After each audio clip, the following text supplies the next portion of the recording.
All right, Weekend Warriors. I promised you some special guests. We got a special guest here. First place, we got Brett in the house. The Fantasy Doctor segment. We'll get into that for a minute. I'm going to tease it here now, but we're going to have a little special shtick tonight.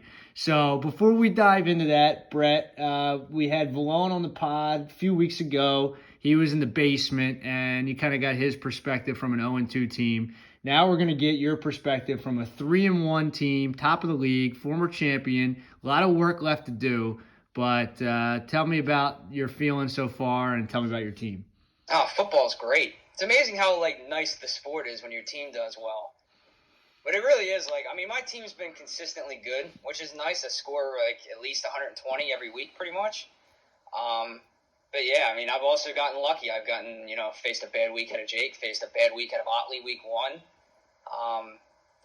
It's all about who you play. You can ask Chris T that, and I'm sure we'll dive into that later. But no, it's nice riding high in the beginning.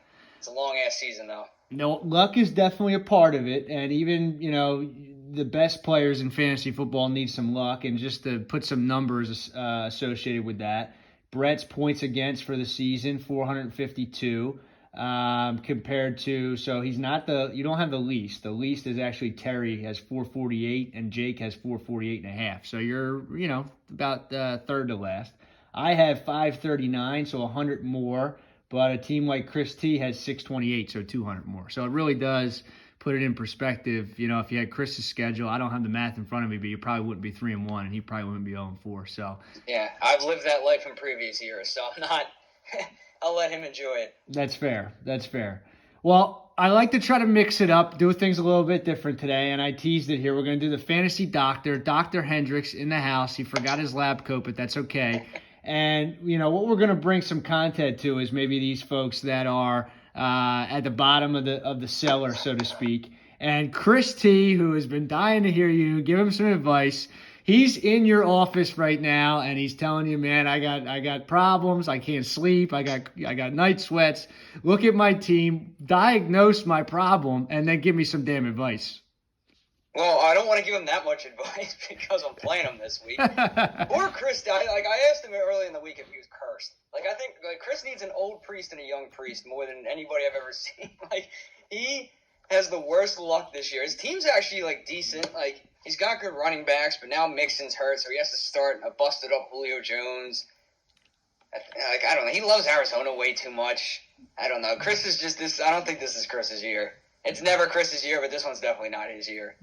And it's a shame because he has a good team, and of his shitty teams that he's had, this is probably his best bad team. So, he has Kyler Murray, who's probably the number one quarterback, and then he has. We keep saying it. I say it every week. I feel like I'm talking to the wall. Nick Chubb, Austin Eckler, and Mixon. He just said Mixon was hurt. So, I guess he's just not getting production from all his guys at once, and I guess they're just too banged up right now.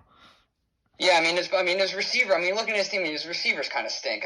Chase has been good, but you're not going to get consistency out of him. Brown's probably been more Hollywood Brown's been way better than he's probably expected. AJ Green, anything you get out of AJ Green at this point is money. Yeah. But yeah, that's what kills him. He's got great running backs, but then Claypool hasn't done shit, or he's hurt at least. And Osborne, yeah, I don't know. Chris is just in trouble from a pass catching perspective. So he's 0-4. And he's playing you this week. So, I don't want to let the cat out of the bag. I haven't done my predictions, but I already said that I'm never predicting Chris to win again since he's screwed me so many times so far this season. So, do you have a prediction for Chris on his way out the door here? Poor guy's going to, learn what it's like to battle from 0-5 because that's where he's heading. Well, I told him and I told Valone, the same thing. If there's ever a year, first of all, if there's ever a league you can come back in, I guess there's an extra week organically in our league. And now there's an extra week in the season. However, Pearson said it, 4 teams already 3-1. There's only 4 teams that made the playoffs. So you got to start playing catch up here at some point. So, yeah. So but there's a lot of pressure because you don't want to be the guy that loses the 0-4 team. So that's true. I got to make sure my team shows up this week. And Chris said if he goes winless and has to deliver the trophy to somebody, he will do it in the nude. So we're really looking forward to that. Yeah, that I want. I want him at my house butt naked. All right, so the doctor's in for Chris, and he just says, "Chris, you're marked for dead. You might as well just leave now and bury yourself." Chris should pick up fencing. All right, so moving on to a team that I know, a guy who's ripping his hair out right now, Pearson. And it kind of all started, I don't want to bring up bad memories for him, but I want to bring up good memories for me, with Stanton home run, kind of put him down in the dumps. Rough fantasy football season. You killed him. I know. And, he now is least in points for 1-3. Where does he just made a trade, small trade, but where does he go from here? I don't know. I think he should bid $65 on a running back. That helps, I heard. On a running back that's going to be around for. I mean, I get it because he's 1-3 and he's got to do something. But holy shit, when you bid, more than double, when you bid $30 more than like the next highest bidder, like holy shit. Yeah, it's tough. I do respect it to the point where like he's you got to desperate. do something. I mean, he's got to. If you go 1-7 and you have $75 left, like that ain't gonna do you no good either. So I respect it from that point of view. But yes, when you win a bid and you got a guy and you spend 65 and the next guy bid 37, you're not really thrilled about that, I would imagine. Yeah. So and now he's getting Fant. So I don't know. You give a little. You're the doctor. I'm the nurse. What do you think? Yeah, I mean, I need to prescribe health to his guy. I mean, if A.J. Brown and Cooper are consistently healthy, he's good. Yeah. But unfortunately, A.J. Brown has been probably the biggest disappointment in fantasy so far. Definitely. And he just traded for Fant, so maybe that helps. But yeah, he had he's starting to hurt this week with Logan Thomas out. That certainly isn't good. Well, I don't know Fant with Drew Lock throwing to him. I mean, it's better than probably Hurts, but that's. And Miles Sanders is pretty much unusable, I guess. Yeah, Miles Sanders is unusable. Edwards-Helaire has been good the past 2 weeks. I know Pearson's been trying like hell to sell that guy, so maybe he gets hot and you can trade him for, better pieces. Yeah. But, yeah, I don't know. I'm not... I like Bradley. He's got a decent team. He'll win some games, and he's a former champ, so he'll get himself right. But, yeah, I kind of like seeing him down in the dumps because he's a better player. So it's nice to see him at 1-3. Former champ and current champ, so he still gets to wear the belt, even though it's not looking good for now. He if anybody can pull himself out of it, it could be him. He's got a tough matchup this week. I'm not tooting my own horn, but my team is good. I'm off to a 3-1 start. Not sure if you've taken too much notice of our matchup in particular, but well, let me pull it up. All right, but I'm just thinking, again, I haven't given my predictions. I normally pick myself to win. But let's see what you think. I can tell. Derrick Henry against Jacksonville. That's a nightmare matchup for him. Yeah, I think that's keeping him up at night at the moment. Brady against Miami. I mean, Williams is going to be the wild card here. If he gets 15 plus points out of Williams, but no, the way your team's riding right now, and you got two of those Ram guys in what I hope to God is a high-scoring Thursday night game. Yeah, well, he has Russell Wilson. He's got you in his flex because you're going to get 2 points out of your flex position, and he'll get normal points. Every week I get 2 points out of my flex. I did score 73 last week, points total on this week, I think, or 81. So you look at that two ways. One way, I'm due, I guess, again for a bounce back, or I'm trending down. So, but the last 2 weeks before that, I was the second highest scorer. So yeah, I don't know. I could see his team coming to play against you. Looking at this, his team's not bad. They've just disappointed so far. Yeah.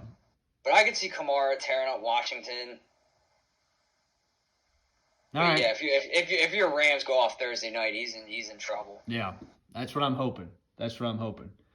Well, let's move on to Valone because Pearson and Chris. Chris lost 4 in a row. Obviously, hasn't won a game. Pearson's lost 3 in a row. Won his first game. Valone, is actually kind of responding to treatment, I'll say, from a doctor's perspective. He started out winless, and now he got his first win last week. Absolutely blew the doors off of Chris. Yeah, he needs to play Chris every week. I think that's the prescription. So what do you think? I'll give my 2 cents as an outsider perspective, and I'll let the doctor talk. Saquon Barkley being Saquon Barkley again is definitely helping him. Yeah, Saquon Barkley doing Saquon Barkley things definitely helps. Now he just needs Hopkins to do Hopkins things. Yeah. He's another one, Valone, I don't have much advice. His bench kind of stinks, but his starting lineup is good.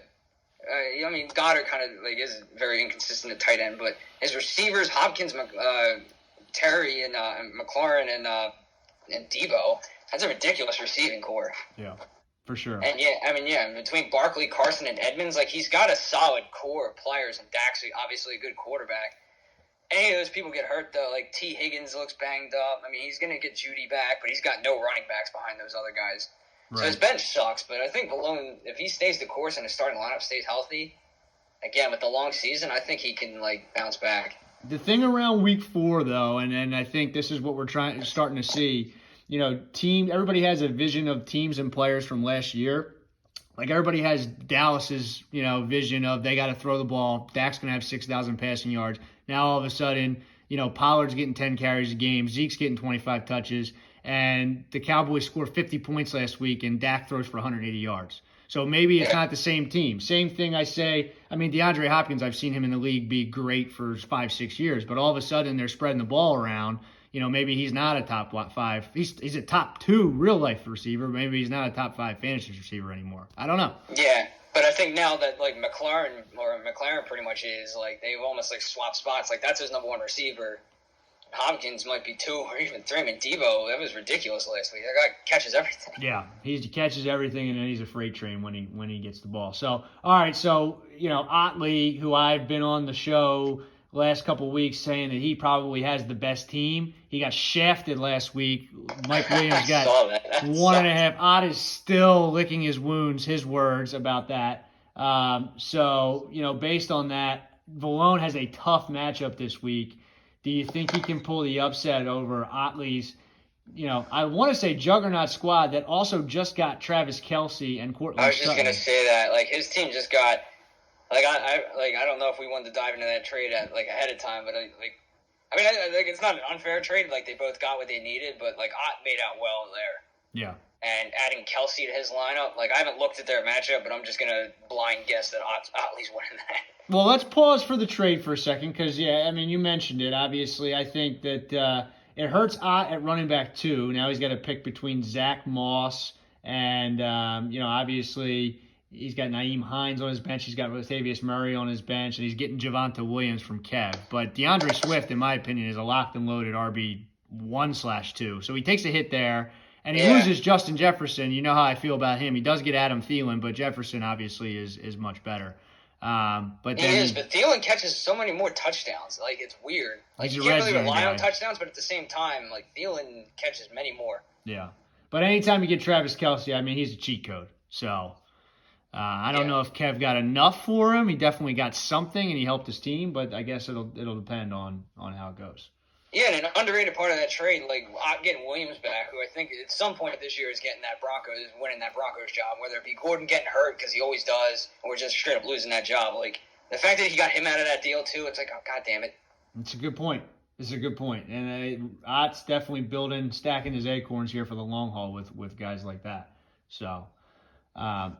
All right, well, I want to get an NFL pick from you. I want to just preface this, and I'll give my picks tomorrow. I'm 2-6 on the season. I'm really down in the dumps. Valone was on the show. He's 0-1 as a special guest presenter.